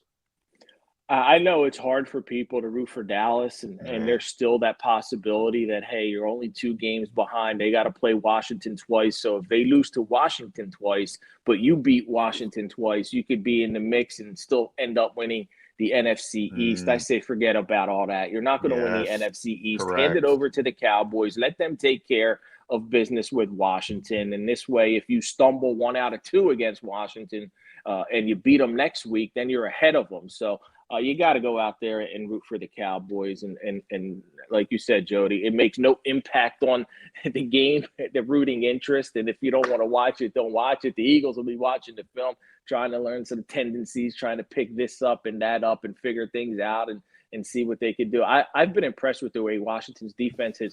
After they had a terrible start. We all thought they were going to be a good defensive team. They had a terrible start. They've come along. Taylor Heineke's played well enough to probably merit another look next year for Washington, and that's been something that's been a revelation for them. And you got to deal with Terry McLaurin. That's going to be a big issue, and it's to me it's going to come down to Washington and the Eagles for one of those 2 playoff spots. I think San Fran's going to get one of them, and Washington and the Eagles is going to get the other. And if Washington can beat Dallas 1 out of 2 and they split with the Eagles, then maybe Philly and Washington get in, and all of a sudden the NFC least is least no more, and you get 3 teams in the playoffs. And who would have thought that coming into this season, coming off of last year when they had a division winner under 500? Yeah, there is a chance, and you're right. But I agree with you. Eagles fans, as difficult as it is, root for the Cowboys this week. That would be a better case scenario for Philadelphia moving forward. It is the bye week, though, here in Philadelphia, Rob. So it's a big self-scouting week, as they say in the industry. I want you to do a self-scout on a young coaching staff and where they were at the start to where they are. There's no three-quarters poll anymore because they screwed us with the 17th game, but it's essentially three-quarters through the season. What do you think of this coaching staff now that you've seen a pretty large sample size?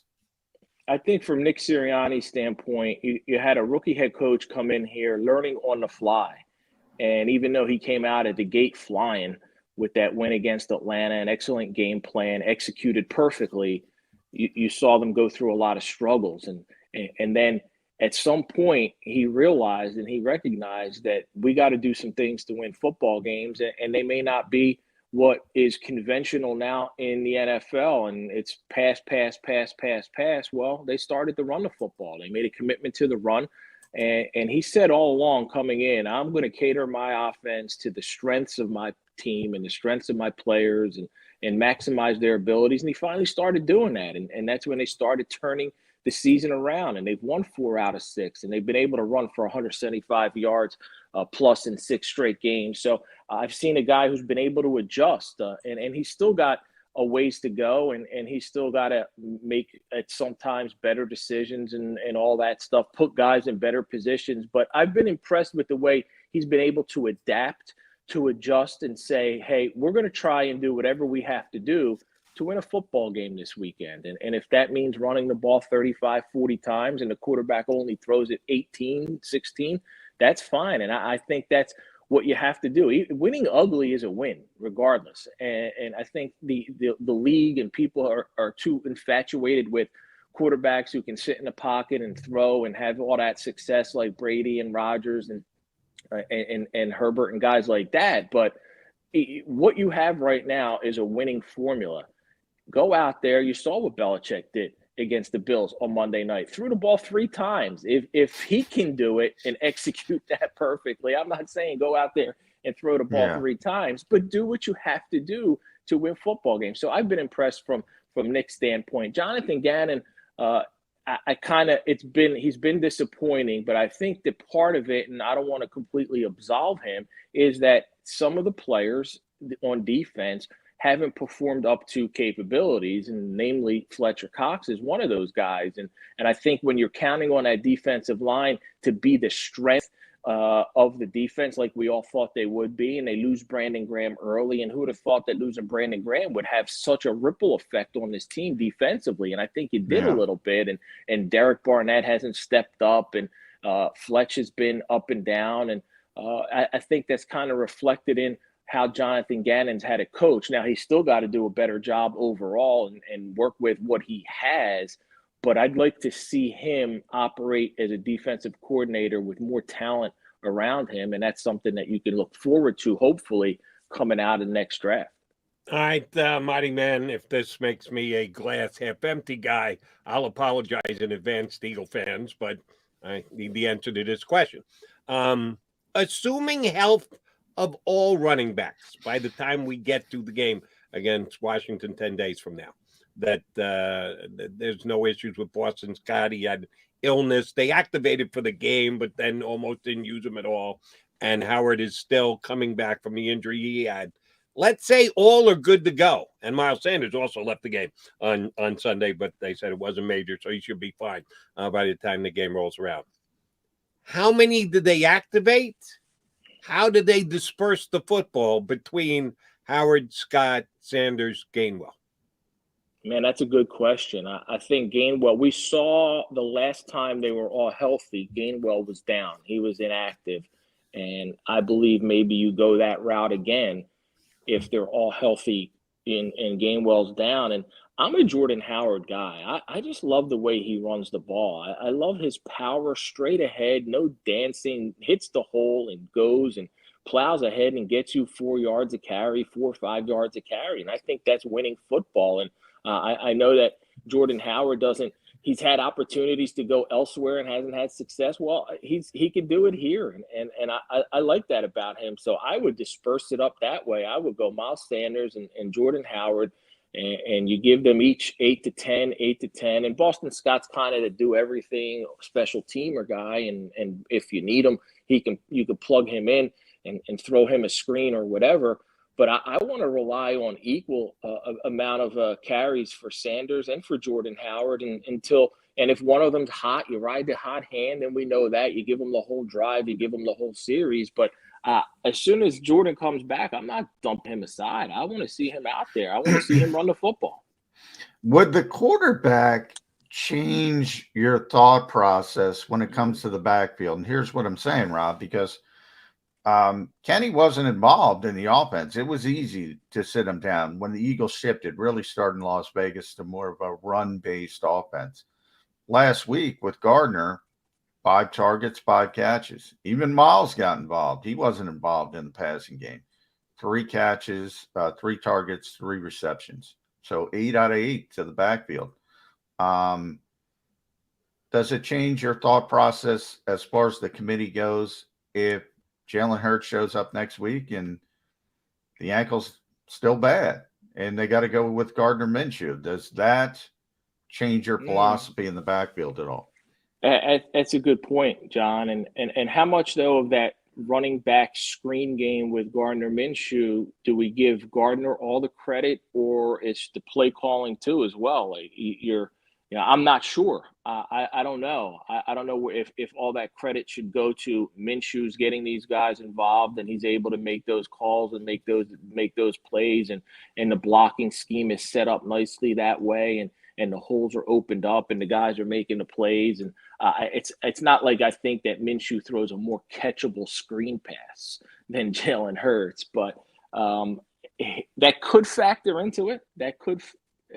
At this point, I'm expecting. With more that they changed their philosophy, Rob. They seem to change their philosophy as far as calling the game, and they called more screens. Dallas Goedert had a couple screens as a tight end screen. So if they're going in with a different philosophy, does it change what they want on the field as far as Kenny's a great receiver versus maybe Jordan's not the best receiver, but if you're going to run it between the tackles, you want Jordan Howard.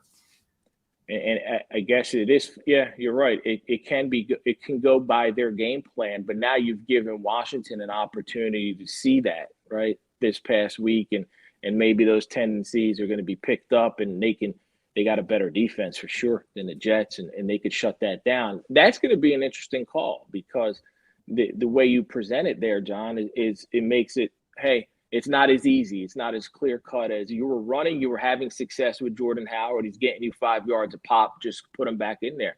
If maybe that would be an indication too. If he's down and Kenny Gainwell's up, all right, they might be that screen game might be working a little bit more this week. And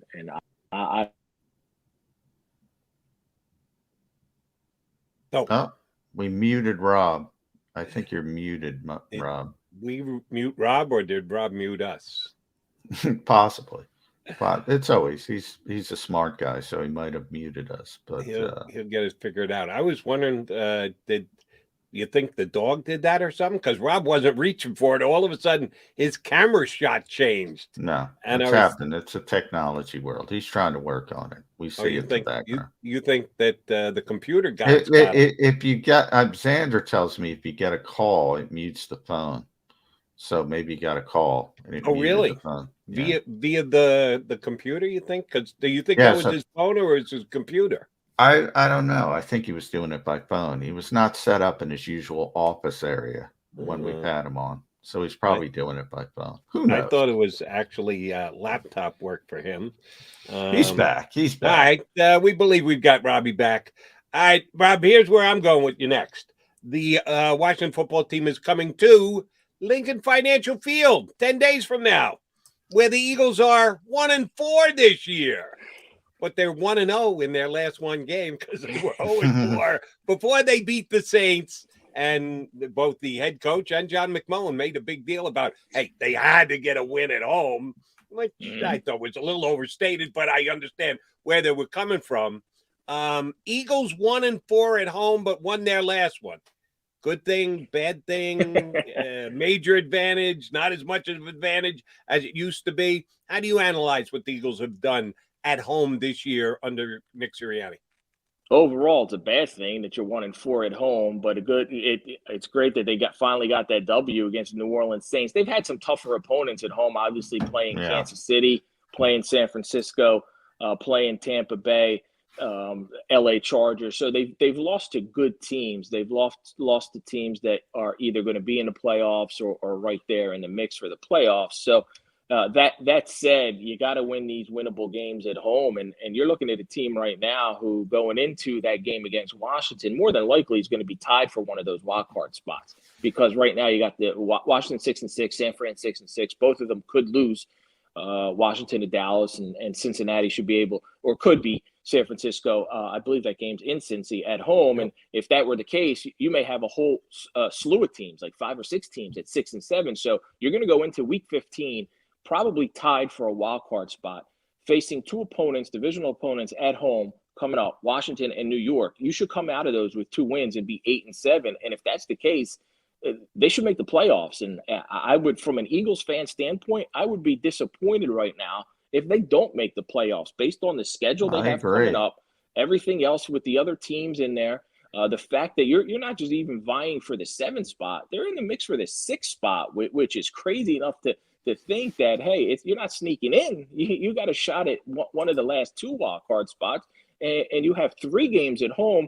And we don't know yet if that last game when the Cowboys play them, they could be locked into the 3 seed. They could be locked into the 4 seed. And if that were the case, what are you going to see? Dak for a series at most, and you should then be able to win that game. And you can come out of this with three wins out of the last 4, I think gets you in at 9-8. And there's a possibility if they can figure out how to beat Washington twice, that they could run the table, and that will most certainly get them into the playoffs. So I think right now, you got to win the home games for sure, and see what happens. And it would be a disappointment, which is crazy to think when they came into a season that's a rebuilding year, retooling year, whatever you want to call it. And the expectations for me were 6-8, that now we are entering the final month saying they should make the playoffs. And if they don't, something negative happened along the way. All right, last one from me, Rob. But before I get to it, I want to go big picture with you. But I want to mention, obviously, AP Pro Football Podcast. Listen to Rob there. Faith on the Field show. You're all over syndicated. Love the way that's going for you. Thank you. Across the country. Big picture, Kansas City Chiefs, man. Andy Reid. They kind of weathered the storm. I kind of said early in the season, if Steve Spagnuolo could just figure out to get the middle of the road defensively, they were going to be a big issue on the AFC side of the bracket. Here we are getting ready to enter the final month. Kansas City the favorite in the AFC from your perspective? Yeah, John, and I kind of stuck with them too along the way and said there's so much talent there. Patrick Mahomes is so good. Like you said, if they can do anything defensively to figure out how to slow teams down, and that's been the positive for them. They had a nice stretch there where they were winning because of their defense. Mahomes wasn't lighting teams up and winning games 42-40. They were winning games 23-14 and low-scoring games. And the way the Bills have fallen apart at this point, I look at the Chiefs as the team to beat for sure in the AFC. I like Baltimore. I just don't trust Baltimore week in and week out. Some weeks they can go out there and they can look terrific, and then they can go out there and lose to a Miami on a Thursday night game. And I know Miami's come a long way from 1-7 to 6-7, and now you got to contend with New England, who, by the way, also they're bad at home. I think New England's got a losing record at home, so I wouldn't be all that fearful of the Patriots as the way that they've won some of their games. They've beaten teams. They played the Titans. They were missing half of their offense. So for me, it's the Kansas City Chiefs for sure are the team to beat in the AFC, but the NFC is wide open. I like Tampa. I like Green Bay the most. And of course, Arizona, you got to give them credit and give them respect. But I would go Green Bay, Tampa in that order in the NFC. All right, Robbie, last one for me. My partner often chides me about the fact that when I close the door on somebody, I close it hard. The last guy I didn't Kind of like do my that. wife, Jody. That's it. She's done. Okay, She's the right people. I think John called me Bridezilla as well, but I digress. The last guy I continue to cut slack to, give the benefit of the doubt to on the Philadelphia Eagles was Carson Wentz last year. How'd that work out for me? Week 1, oh, don't blame Carson. Week 2, it's not Carson's fault. Week 3, are you really going to put all this on Carson? And then eventually I had to put all on Carson like everybody else. So, no, I've slammed the door on a couple of Eagle guys. This year for me was Derek Barnett. I'm sorry. First-round draft picks, never been I know he made a big play in the Super Bowl. He's living off that the last several years. They need to move on from him. I've also reached that point with Jalen Reagor. I would do an introduction. Jalen Reagor, bench, Jalen Reagor. That's how I would handle Jalen Reagor right now. John says you can't do it. You still need him. Greg Ward can't even get a snap. If you were the head coach of the Philadelphia Eagles right now, bye week, what the hell are you doing with Jalen Reagor? I'm closer to you in that I've kind of given up on Jalen Reagor, but I'd rather play him over Greg Ward. I know what Greg Ward is. He is what he is. I want to see and hope that, hey, Jalen, I still hold on to the playmaking ability that he returned that punt against Green Bay last year. He's had a burst here for a nice catch or there. And, yeah, I know he dropped the 2 passes against in that loss against the Giants, and that wasn't good. That certainly wasn't. I think the issue with Jalen, and I've had an opportunity to say this to a few people this week, is it's more mental, I believe, than physical. I had an opportunity to speak to him last year when it was My Cause, My Cleats campaign, and he had chosen a nonprofit that supported mental wellness, and just the way he was talking about it and how important it was to him, and then his activities on social media and off social media, and talking about the pressure of Eagles fans and being the number 1 pick and all that. I think for him, it's a mental issue, and he's got to be able to figure out how to clear that. And from a physical standpoint, he's got that ability, and he can get the job done, but it's up here. And when it's up here, I think that's something that hopefully they can work through with him and see. He's probably never going to end up being anything close to Justin Jefferson. That's fine. Be the best Jalen Reagor you can be. That's all. Be the best first-round pick you can be. Go out there and perform. There's room in a Pro Bowl for more than one wide receiver. Just because Justin Jefferson is going off, having great games, and on his way to a Hall of Fame career in year 2, that's great. He can have his, but you can have yours too. And I think he's got to get that through his mind and not allow the comparisons and everything else that he sees and he hears, and stick to his stay off social media. Don't be on, off, back and forth. Just lay off, lay low. Don't let that stuff get to you. But he's a young kid under enormous expectations, and I think the mental aspect is what's really hurt him in his 2 seasons here with the Eagles. So while John McMullen enjoys his bye week, Rob Maaddi going to be working, doing the Bucs and the Bills on Sunday. There's no bye weeks for Rob Maaddi. He works every single week of the year. Tough guy. We appreciate you coming on with us. Thanks, bud. We'll get you on again before the season ends. Thank you, fellas. Appreciate it. Thanks, Rob. From the Associated Press here with us on Birds 365. All right, come back. We've got about 4 or 5 minutes left. John McMullen, I suggest we put a bow on the show. Yeah, a bow on the first show and get ready for the second show. Yeah, we'll be opening presents tonight at Screwballs. Yeah. Coming back to wrap up Birds 365.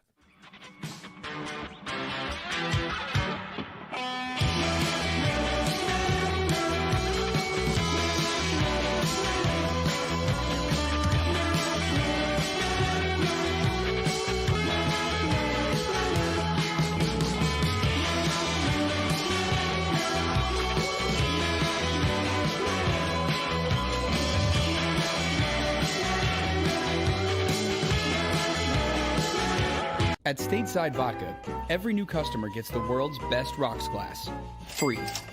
What's that? A rocks glass? You're telling me that bottle is cut in half? You could say that. Holy shit. Glasses for cocktails, right? It's for this,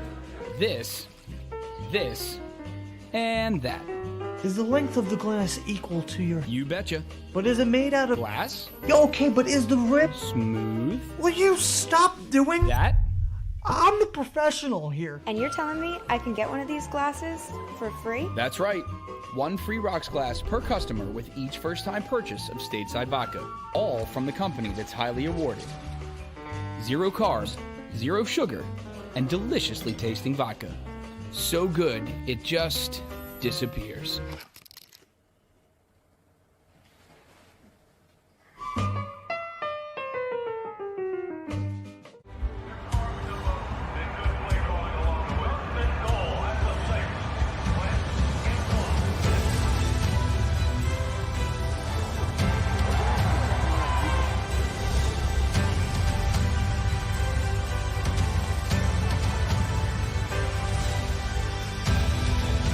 Field of life, First Trust Bank is there for you.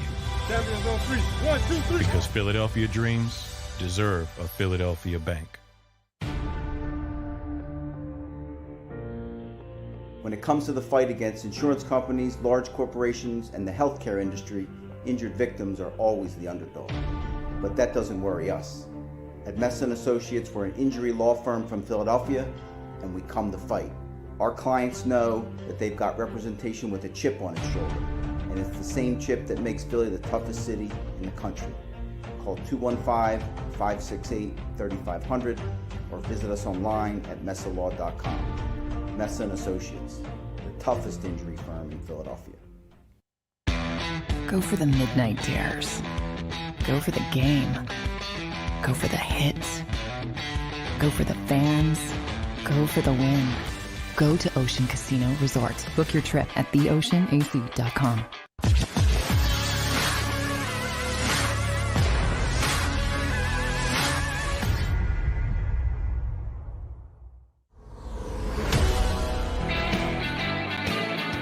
All right, coming down the home stretch, a.k.a. putting the bow on the show here on Birds 365.